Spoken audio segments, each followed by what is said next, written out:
Ah, you know that sound? That that is a nostalgic sound, at least for me.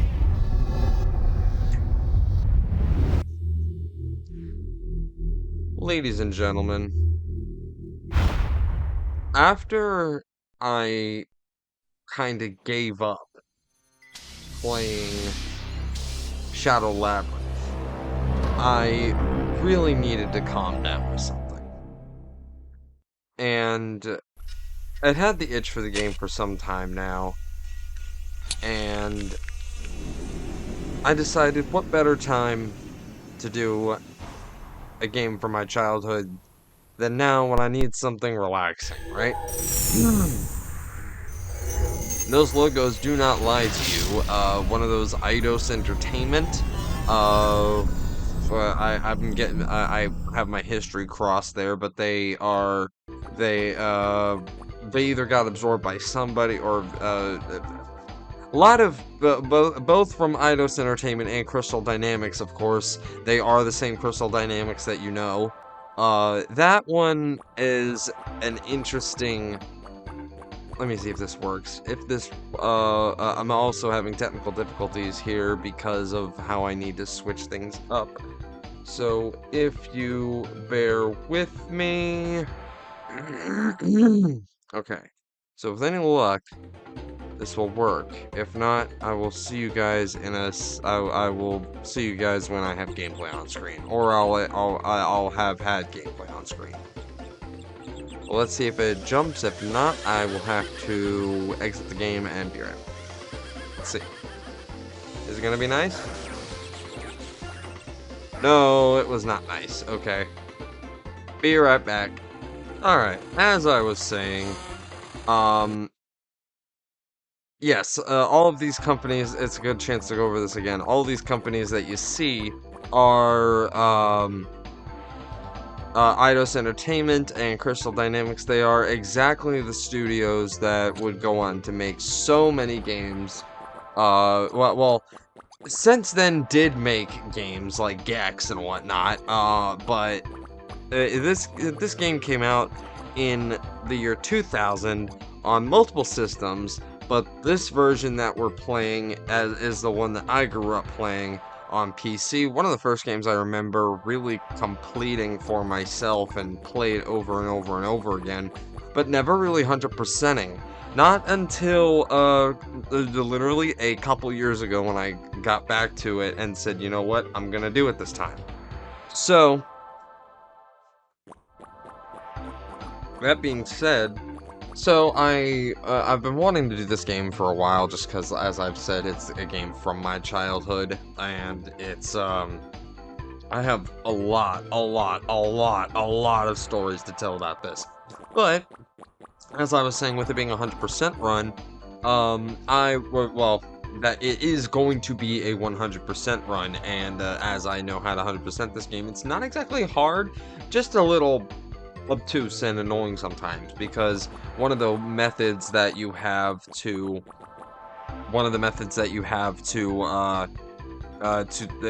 that you use to complete each level is a hidden mechanic that I don't believe anybody actually ever tells you about.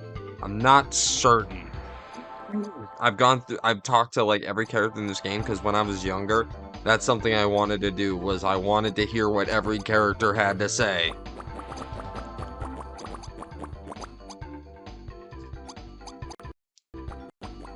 But yes, as I let you enjoy the music here for a second, ladies and gentlemen, it is Disney's Interactive, Crystal Dynamics, Eidos Entertainment, and Toys for Blobs. Yes, that's a real developer. 102 Dalmatians, Puppies to the Rescue. One of my favorite pieces of media to the 101 Dalmatians franchise. A little sneak peek of a level here. Not too far into the game, don't worry. But one of my favorite pieces of media of the 101 Dalmatians franchises, next to the original animated movie. After that, it vastly ranges. The reason why I'm letting this play out here is because, well, first of all, to give you that loop, but second of all, just give myself some time to talk here because this is going to jump right into the story of this game, which is certainly something, I'll tell you that. By the way, just for reference here, I did a 100%, or not 100%, but I did a speed run, relative speed run, not a one true minimalist speed run, because kind of like in Metroid, Super Metroid, even if you do a minimalist and you're doing a speed run, you save the animals. You're a monster if you don't save the animals. There's a level in this game that, while ironically is also the speedrunner's worst nightmare in this game, because of its mandated tasks that you have to do, it's also the one that pulls on your heartstrings the most, because there is something that you can do right at the very end that is not required, but you're a monster if you don't do it. And not to mention, it's literally 10 seconds out of your way. We'll get there when we get there. Anyways, as far as I know, that's about a minimalist run, so about 59% of completion of the game is just beating the game, even just speeding through absolutely everything. Which took about roughly an hour to do. I may or may not upload it, I'm not entirely sure.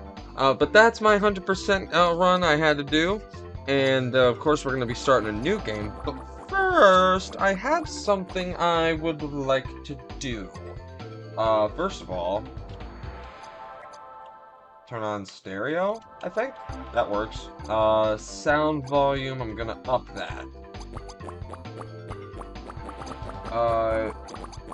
Balance that just a little bit. Gamma's fine, I think. Control is what I really want, because I am indeed playing this on keyboard, not on controller, because A, that's the way I grew up playing it on, and B, I think it might be because that's the way I originally grew up on playing things, and I adapted to controller in my late youth to teenage years. I say late youth, like before 10 years old thing. But before 10 and into teens, I was adapting the controllers, but I originally started on keyboard and mouse, which might be why I adapted to it so easily in my adult years. But I want to change Bark here. I want to change that to, I think,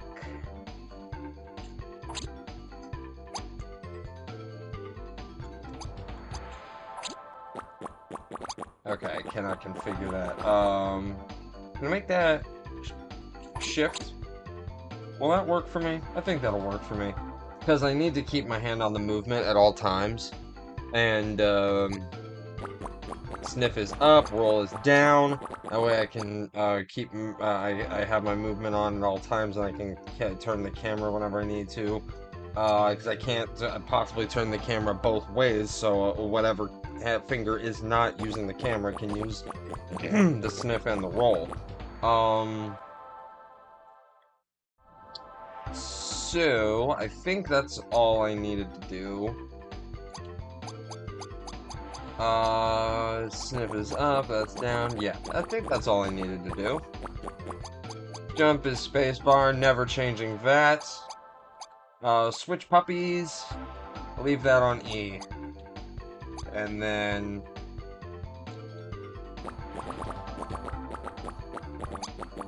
get out of here. It should be good, right?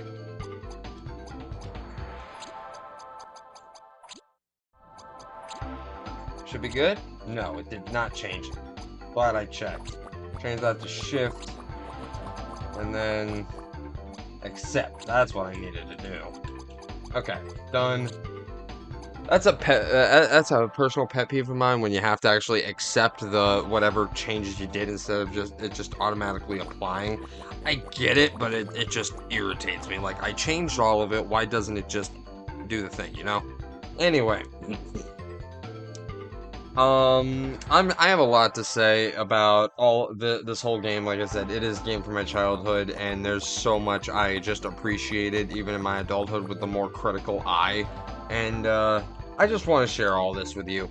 And I decided to do this because it's a nice, calming playthrough and something I can do after Shadow Labyrinth did what it did for me. So yeah, anyway, I don't know really how to prep for this, but this is my playthrough of another game from a game from my childhood, 102 Dalmatians, Puppies to the Rescue, for the PC. Also available on PlayStation and Dreamcast.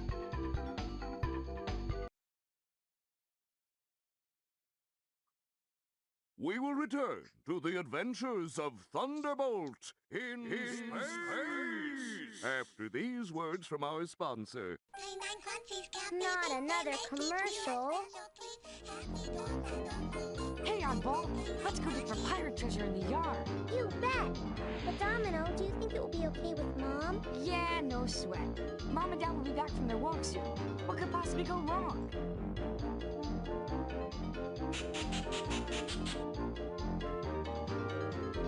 Hey, Domino, what's this? That's just one of those crummy robot toys Cruella de Vil is making. Who would want such an ugly hunk of junk? I've seen these cutscenes so many times, I have to be honest. I say, my toys, my marvelous, splendid toys, they're selling worse than Brussels sprouts. Don't worry, Miss DeVille. I'm sure this new one will be a big hit. No, fool. Can't you see? The spoiled I thought she was brats actually of men slapping must him be there, to be spending their honest. pocket money on something else, and we must eliminate that competition. Yes, there's no other choice. Professor Farsboom, get your head out of your toy programming and answer the phone.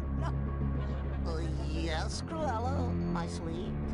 Exclusive to this game, I think, is Professor Farsboom, however you pronounce his name. Hey, I think everybody, one of the characters later pronounces it Farsboom. Dad? Hey, where is everybody? Oh, look, Dipstick. There are Oddball and Domino. At least they're still here. Listen, it's coming on the TV right now. And all over England, pets Yeah, of his every name is kind are Dipstick vanishing in this without a one. trace. Scotland Yard is now on the case, and I just can't believe it. Our puppies, gone. It's that horrid Cruella de Vil up to her old tricks. I just know it. But what can we do, darling? I'll tell you what we can do. We'll go over to that evil woman's toy factory, get our pups back, and have it out with her once and for all. You're right, Dipstick. Oh, I could just bite that woman. Now, Oddball and Domino, you puppies stay right here. Take care of our humans while we're gone, and don't worry. We'll be back with all your brothers and sisters as soon as we can. Goodbye, my darlings, and be good. So, do you want to stay here and be good? Or do you want to go help rescue our family? My thoughts exactly, sis. Let's go. Yeah, so I don't know exactly what the timeline of events is. Also, that blue thing on the screen is always there. I don't know what that is between the black gloating. But, we got the first level there, and yeah, so that's the plot of this game, roughly.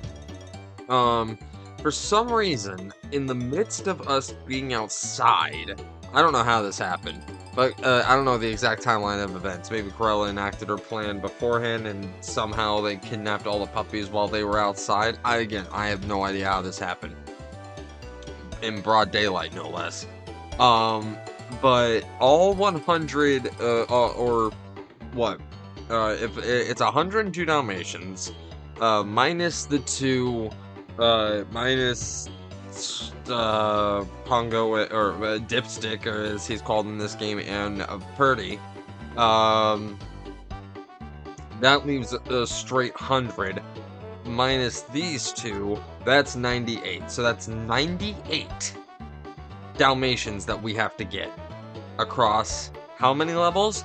I'll spoil it right now. There's 20 levels in this game. 20 levels, 4 boss fights, and this game follows a Mario 64 style of level progression and completion, minus the challenges that each level has. But that's what kind of equates to the stickers, honestly. but we'll get there. I'm getting ahead of myself. First of all, I mean, not only was the title theme great, but every single song, I'm gonna say this right now, every single song in this game is a freaking jam. I love this soundtrack. This is one of my first soundtracks I ever fell in love with, and it still holds water to this day. I remember these tunes to this day. It's great. This is a better licensed game than it has any right to be. But we're going to start with the very first level here. We want to get a little bit of a tease. We've got Regents Park, the Toy Store, Deli, Big Ben, Corella 1, Royal Museum, the Underground, Carnival, Lumber Mill, Corella 2, Countryside, Barnyard, Ice Festival, Ancient Castle, Corella 3, Spooky Forest, Hedge Maze, DeVille Manor, Toy Factory, Corella 4, and we're back. So, there's a sneak preview of things to come. Sorry for the spoilers if you wanted to keep things secretive for yourself, but this is going to be very casual. Casual, but 100%. Let's get things going. Hello there, puppy. Name's Waddlesworth. Welcome to Regents Park. Hi, Waddlesworth.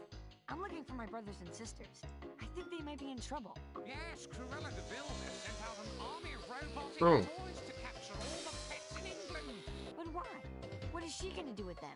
The robots are locking the pets into crates like this one and taking them to Cruella's toy factory outside of London. Can we stop them? Of course! The toys are dangerous if you're not careful, but they are very poorly made. A loud bark at close range will destroy the cheap electronics. What about my brothers and sisters trapped in the crates? Try tumbling into the crates. You should be able to smash them open and rescue the puppies inside. Thanks, Waddlesworth. I'll see you soon. So, I forgot to mention, that's the plot of this game, basically. They went over it a little bit more here, but yes, that's what happened. All of these toys, and I kind of just ran into that one, oops, without even letting him have a chance to introduce himself. Oops. Well, let's let this one have a chance to introduce himself. This one is a clapping monkey. That's what he does, he claps. Forgot what my bark button was there for a second. And so yeah, as you can see, as they said, a loud bark at close range will destroy the cheap electronics. Yeah, you send them flying. What about my brothers and sisters trapped in the crates? Try tumbling into the crates, alright? Sonic the Hedgehog! I knew my love of Sonic started somewhere. It started here. Yes, I believe I was actually playing this game before I ever played Sonic. I believe that is true. I want to say that is true. We've got another friend here. A wind-up DeVille car. I don't know if these things actually have names. I've never looked at an actual enemy wiki or anything like that. Wiki, however you pronounce it. I don't care. But also, if you can't tell, I'm collecting bones. If you want 100% this game, collect the bones. Of course, we're dogs, we collect bones. That's what we do. But we do have a friend to talk to that I completely ran by. So let's go talk to our friend. Little squirrel. Hi there. My name's Fidget. My mom calls me that because, well, I never stop moving. Nice to meet you, Fidget. There's a lot of fun stuff to do around here, but look out for those evil toys. If you have any questions, you just come by me, and I'll tell you what I know. Bye now. Her name is Fidget. I like her. She's cute. Oh, we got another brother-sister up here. But not only can you bark at these guys, you can also tumble into them, as I demonstrated with our Jack-in-the-Box over there. So I've, again, with the plot, all these, every single one of them, now they do repeat, but every single one of them has a dialogue when you open the box. But anyway, so, the deal with this game, Cruella de Vil has sent an army of robotic toys to capture all the pets in England. Why? Because, as she said, the residents of London are spending their pocket money on something else and not buying her toys. So she reprogrammed them to, for some reason, she wants to do a get-rich-quick scheme with these toys. So she reprogrammed them to capture all the pets, and and it's going to be revealed later that she plans to turn all the pets into toys themselves and sell them to the public. Why she thinks this will work, I don't know. I don't think that they thought too much past it when they were writing the story, as much as they figured if anyone questions it. Oh, yeah, the gate's actually locked off here. That's funny. We'll be discovering that later. Meat, by the way, different meat snacks. We got steaks, we'll get burgers, we'll get hot dogs, we'll get pizza. They refill your health hits when you get hit. And you have 4 hits before you die. 1, 2, 3, 4th is death. But it seems fair to me, and it's in the shape of a little paw down there. There are tons of extra lives in this game, don't you worry. But let's go talk to Fidget here again. She's got something else to say.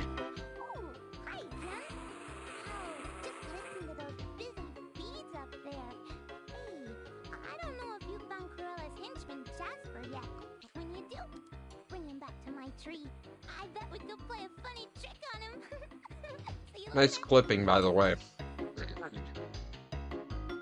But yes, what she says is true. Corella's henchmen are out and about.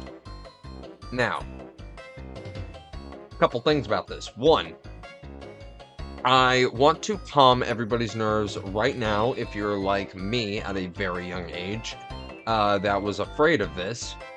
They are not in every level. When I was younger, even when I knew better and knew that they were not in every level, I was still afraid of running into any one of them. There's a reason I'm running around this pigeon, by the way. You know what? Something else I should do? One reason why this game is kind of hard to 100% if you don't know is because of this mechanic right here. I don't believe anyone ever talks about the sniffing mechanic, but it is to help you locate bones, and unless you're in very close proximity, it actually won't lead you, it won't lead you to where the bones are. You kind of have to guess. Yeah, see, now I was close enough to where a bone actually was. Here we go. I think there's a couple around here, actually, but yeah, that's one of the reasons it's hard to 100% this game, is because I don't believe anyone ever tells you about this mechanic. And some of the levels are nice about most levels are pretty nice. And open levels like this, where it's relegated to, let's face it, a few rooms, even though we're outside. They're in different locations, and you just kind of have to sniff them out. Usually at the end of the level, it's not that hard to get to. In other places that are more linear, they are pretty nice about it, and as long as you're diligent in each section, you will be able to get all the bones. Yeah, I know there are a lot of bones over here. But as long as you're diligent, you'll be able to, they basically put the hidden bone at the end of every, one hidden bone at the end of every section, instead of, like, scattering them literally everywhere. So anyway, that should be everything in this first layer here. But yes, back to the henchmen. They're not in every single level. By the way, let's, Jack in the Box, what do you think he does to attack you? Headbutts you. Get out of here. Let's go free our third brother. There's only 6 in the level. Just a heads up, only 6, and I want you to guess, in a Collectathon Mario 64 themed game, I want you to guess how many bones you think there are in this level. In any given level. Go ahead. Yes. Go ahead. Yes. Come on. Yes. Anyway. Back to the henchmen. They're not in every single level. They're only in every other level, every first and third level of every quarter. So, this being the first level, and as Fidget said, have we found Corella's henchman Jasper yet? I don't know how you would when you were literally right there. Oh god, I did not expect him to see me from that far. But yeah, all you gotta do is get his attention. If you do get his attention and you don't run, it's not an instant death. He just kind of whacks you. I don't need to. I kind of don't want to tell you how much courage that took for me to show because that's on camera. But the goal is to lead him back here, and the cutscene will trigger. Think of this like the traps in Home Alone. But when I was a kid, when I was growing up, these things, getting the henchman's attention because they were a big bad guy that wanted to get you, it was the absolute scariest thing for me. Probably on deeper reasons for a lot of the psychological issues. But this one in particular was one of the worst because you actually did have to lead him back to the hive for at a pretty significant distance than you would from the rest of the game.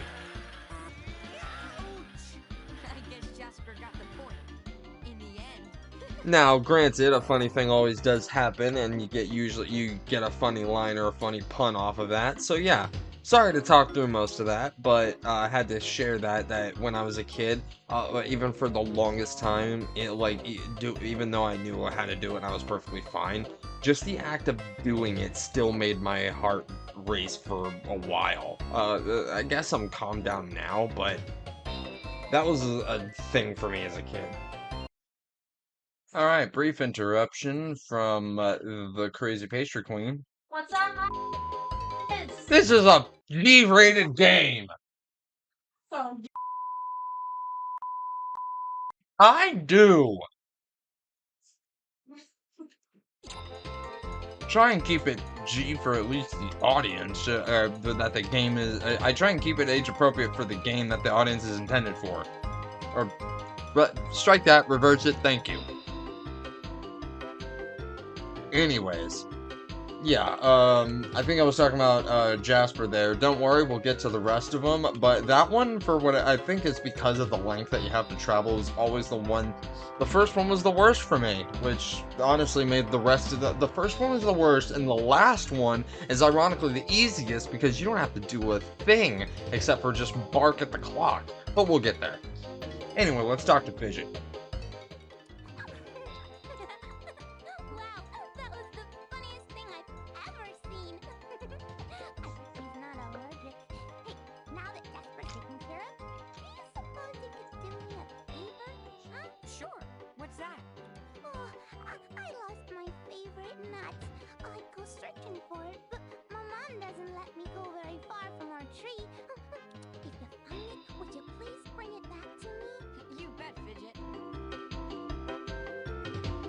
So my question is, if you lost your nut, but your mom doesn't let you wander very far from the tree, then how could you have lost the nut that far that you can't find it? It rolled away. It rolled away. Scrap got it. Anyway. Scrap probably got it. Let's see if we can find any bones.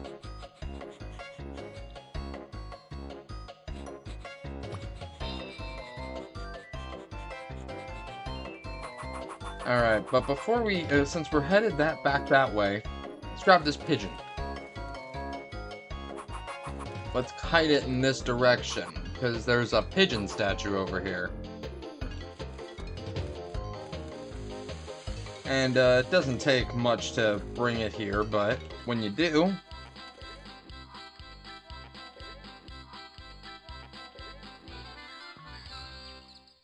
you get another sticker. Just like we get, and you get a good chunk of bones.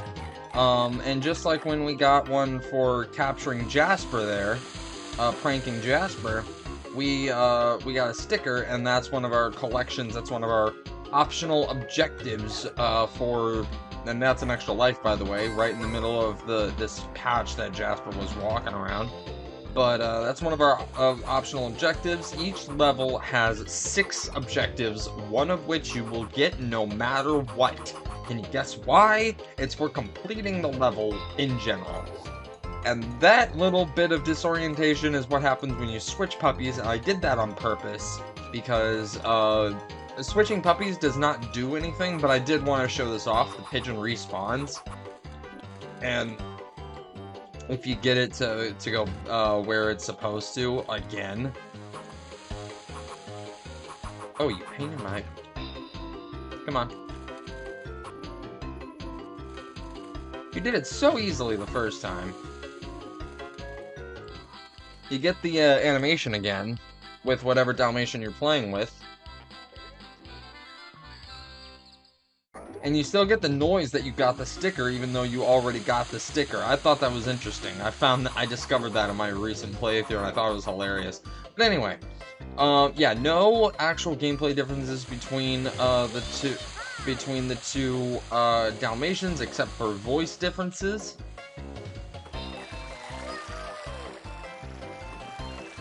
Come on. You can actually manipulate this a good bit. You can almost get up there, but come on.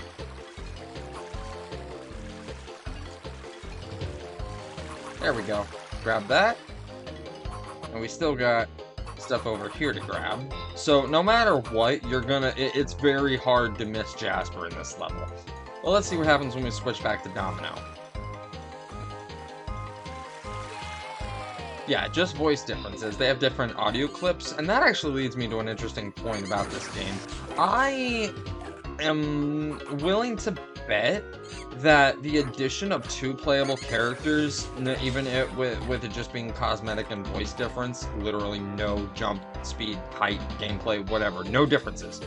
I'm willing to bet that the addition of Oddball, at least in voice form, maybe, was a second edition, because all of Domino's voice lines sound a lot more natural and just better. I don't know if it's the voice actor, the direction, or again, the fact that it was so last minute that they had to, like, just speed the voices together.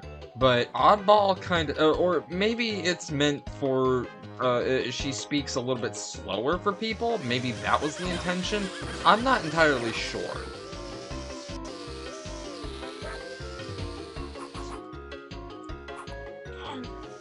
Some enemies are a little bit harder to hit than others. And some bones don't appear until you eliminate all the enemies in the area. But we are forgetting one important thing in our arsenal.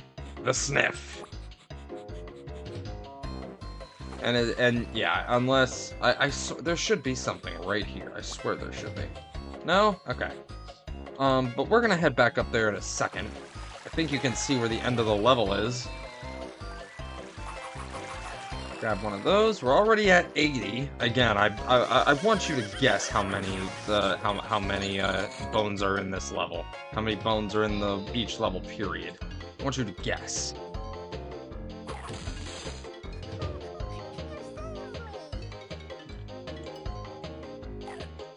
Got that. And look, we found a nut.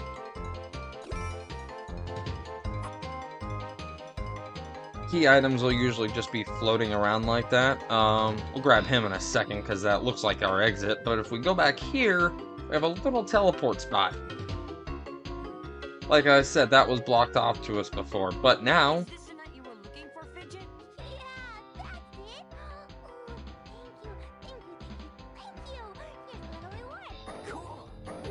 And that not only that gave us the rest of our bones, but we made her happy, and we only have 3 bones left. And now that there are no more bones in the overworld, the sniffing will only lead us to the underground bones. Like this. But we got a sticker for doing that side mission for Fidget. Some levels will have them, some levels won't. Some levels have little interactable things that you can do. It's not a set guarantee of what you will get a sticker from and what you won't get a sticker from. And one more.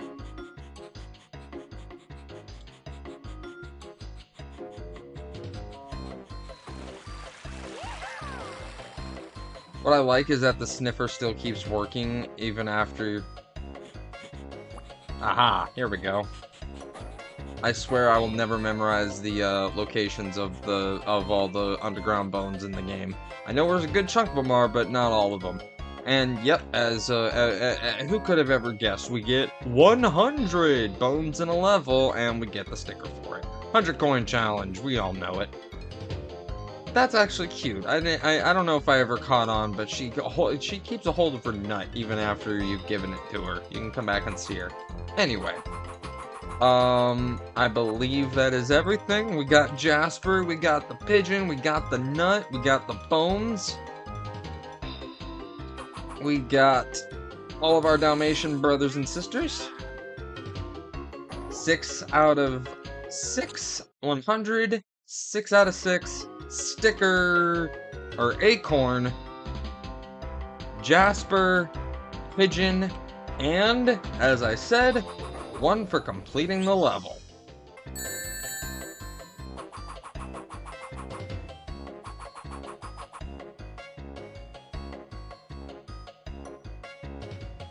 Alright, ladies and gentlemen, coming at you from the future here. Something I forgot to show off when I was recording the level the first time. After you get all the bones in a level, the point in which this takes place will change depending on the level. But here for Regents Park, it's at the very beginning. Once you collect all 100 bones, you can do that, but no, you can take a ride, yeah, and you can call Waddlesworth to give you a ride.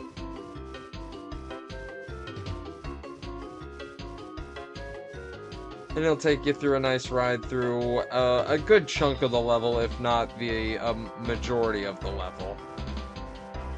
Kind of show you the sights. I like the camera angles that it gets. Luckily, that's not tied to any stickers or anything, but I still like that it's a neat little bonus there. But yeah, anyway, I have to go film the toy store, so I will be right back. Well, I mean,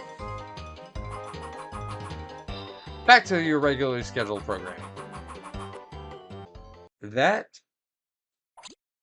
is Regents Park complete. So while the game automatically dumps us into the next level, I kind of do like that for a little bit of cohesion, even though in hindsight I would like it if there was a little bit, just a little bit of a more of like, not necessarily straight stage transition, but it didn't just magically warp us from the end of one theme to another. I kind of wish there was like something to, I guess, stage transition, but again, like if it took place near the end of where you could start seeing if Regents Park ended near where you started seeing buildings come in, and you could maybe start seeing like a really colorful building in the background to lead us into the toy store. But as it is, you do see Big Ben in the way background in the literally painted landscape. But anyway, that's beside the point. To wrap this up before we head into the second level, which I might be splitting these up splitting these videos up level by level, there are a few things here in the main menu that are accessible, other than just the levels themselves. Obviously, the levels are the meat of the gameplay, but we have some mini-games available to us off the bat. More will unlock as we progress through the game. But we've got mini golf, which is honestly one of the best ones to, bar none, to start out. And we've also got Dig Dog, which is nothing like Dig Dug as the name would imply. It is nothing like Dig Dug. It's more of a bingo matching game, to tell you the truth. We've got Tilt Maze, which is exactly what it sounds like. Checkers, I don't think I need to explain anything. Ice Race, we'll see what that's like in a while. Pretty self-explanatory though from the idea, from the title. Jam Dance, it's DDR. So yeah, there's the mini games. I'll go over those at the end of the journey. But what I really wanted to show, and this is the reward for 100% completion.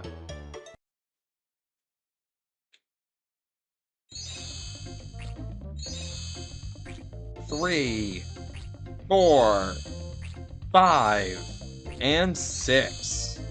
I wanted to do this in between each level for the sake of seeing those animations pop in and give a nice cap to the level, because if you wait till the end of the game and come back, none of them do that for some reason. They're all just kind of there. But each picture gives a nice story, or gives a picture tells 1,000 words. It gives a nice location, characters involved. It gives a nice story of something that happened there, and we can see outlines of other levels as we go through this. But we don't get, obviously, we don't get the full picture. Corel and extras. We will be getting to the rest of that later. So that is level 1 out of 16 down. And I will see you all for the toy store.